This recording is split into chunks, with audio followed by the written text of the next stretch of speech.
સ્વાગત છે। હું છું ફૈઝાન।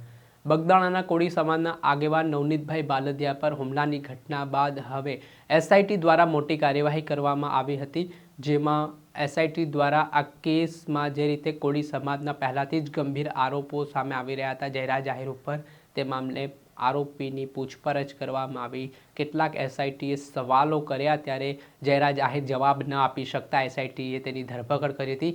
ત્યારબાદ ગઈકાલે કોર્ટમાં રજૂ કરવામાં આવ્યું હતું, જ્યાં કોર્ટ સમક્ષ એસઆઈટીએ રિમાન્ડ ન માંગતા અંતે ભાવનગર જિલ્લા જેલ ખાતે જ્યુડિશિયલ કસ્ટડીમાં કોર્ટે મોકલી આપવા માટે આદેશ કર્યો છે। ત્યારે બીજી તરફ હજી પણ કોળી સમાજના આગેવાનો છે તે લડી લેવાના મૂડમાં દેખાઈ રહ્યા છે।